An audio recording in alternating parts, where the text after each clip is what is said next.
वेळासाठी थांबवते आपल्यासोबत या संदर्भात बोलण्यासाठी प्रवीण दरेकर हे जोडले गेलेले आहेत। दरेकरजी, आपलं स्वागत आहे। अतिशय मोठी घडामोड मुंबईतनं समोर येते। बॉलिवूड अभिनेता सलमान खानच्या घरावर गोळीबार झालेला आहे। याचा सीसीटीव्ही फुटेज सामच्या हाती आलेला आहे। या संदर्भात आपली पहिली प्रतिक्रिया काय आहे?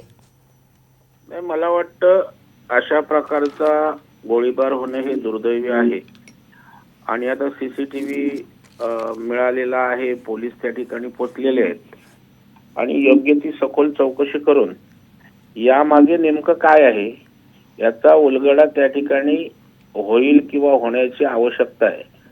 कारण पंतप्रधान नरेंद्र मोदी साहेबांचं भाषण सुरू असताना त्या ठिकाणी त्यांचा जाहीरनामा आजच प्रकाशित झालेला असताना या ठिकाणी अशा प्रकारचा गोळीबार होणं आणि ते पूर्णपणे दहशतीचं वातावरण करणं याचा काही संदर्भ आहे का हेही तपासण्याची त्या ठिकाणी आवश्यकता आहे। आणि निश्चितच राज्य सरकार, पोलीस खातं या प्रकरणी अत्यंत गांभीर्यानं चौकशी करून संबंधितांवर कठोरात कठोर कारवाई करेल अशा प्रकारची अपेक्षा आहे। कारवाई करण्यात येईल असं तुम्ही म्हणताय दरेकरजी। मात्र या संदर्भातला माझा आणखी एक महत्त्वाचा प्रश्न असा आहे, राज्याचे विरोधी पक्षनेते विजय वडेट्टीवार यांनी मात्र सरकारवर टीका केलेली आहे। गृहमंत्र्यांचं लक्ष नाहीये, कायदा सुव्यवस्थेचा प्रश्न निर्माण झालेला आहे अशी भावना त्यांनी व्यक्त केली आहे। या संदर्भात तुम्हाला काय म्हणायचं आहे? तर ते धनाजी संताजी जसं त्यांना पाण्यात घोडे दिसायचे, धनाजी संताजी दिसायचे, तशा पद्धतीनं काही झालं की देवेंद्र फडणवीस साहेबांवर त्या ठिकाणी सोडायचं अशा प्रकारचं त्यांचं विरोधी पक्षाचं काम आहे। मला वाटतं प्रत्येक गोष्टीचं राजकारण त्या ठिकाणी करतायत। परवा त्या पूजा तडसचं प्रकरण झालं, त्या ठिकाणी त्या छोट्या बालकांना घेऊन प्रेस समोर गेले।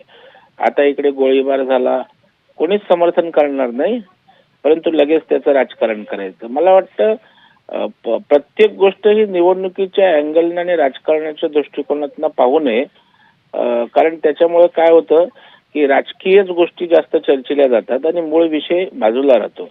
मला वाटतं गोळीबार झाला त्याचं समर्थन कोणच करणार नाही, कोणालाच आवडणार नाही। त्याची चौकशी व्हावी, त्याची कारवाई, विरोधी पक्षनेते म्हणून कारवाईच्या संदर्भात आग्रही राहावं, फॉलोअप करावा, परंतु केवळ राजकारण करायचं मला वाटतं हे योग्य नाही।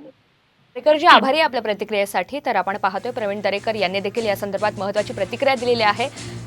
या संदर्भात सखोल चौकशी करून कठोर कारवाई केली जाईल असं प्रवीण दरेकर यांनी म्हटलेलं आहे। त्याची वेळ असल्यामुळे सुदैवानं घरात कुणालाही गोळी लागलेली नाही आणि या घटनेनंतर मुंबई पोलिसांच्या गुन्हे शाखेचं पथक आणि फॉरेन्सिक टीम देखील घटनास्थळी दाखल झालेले आहेत।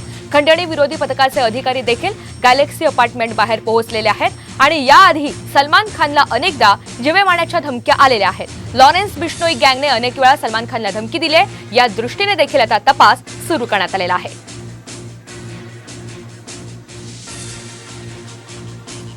या संदर्भातली अधिकची माहिती आपल्याला सचिन गाड देत आहे। सचिन, खरं तर गोळीबाराचं सीसीटीव्ही फुटेज आता साम टीव्हीच्या हाती आलेलं आहे आणि या संदर्भात पोलिसांकडून अधिकची काय माहिती आपल्याला प्राप्त होतीये?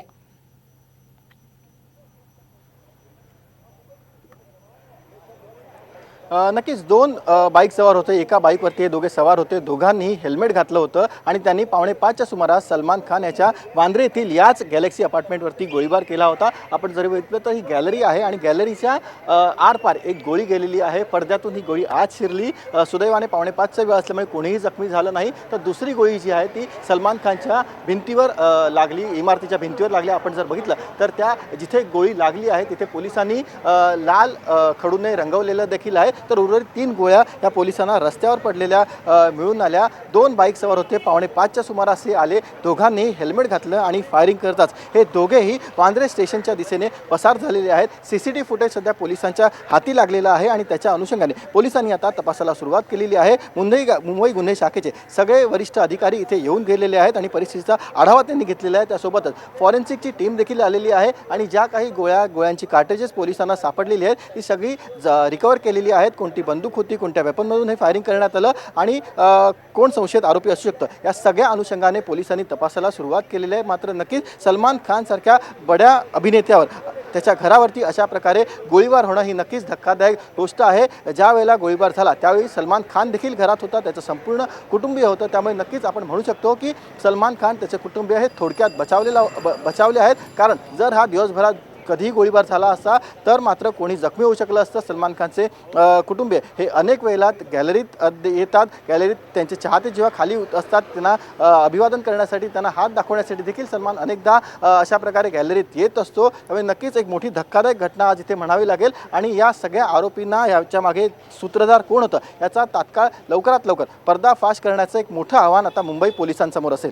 सचिन, या संदर्भात आणखी एक महत्त्वाचा धागा तो म्हणजे लॉरेन्स बिश्नोई गँगनं अनेक वेळा सलमान खानला यापूर्वी देखील धमकी दिल्याचं आपण पाहिलेलं आहे आणि या दृष्टीने देखील आता तपास सुरू करण्यात आलेला आहे. या संदर्भात काय प्राथमिक माहिती पोलिसांच्या हवाल्यानं आपल्याला प्राप्त होतीये का?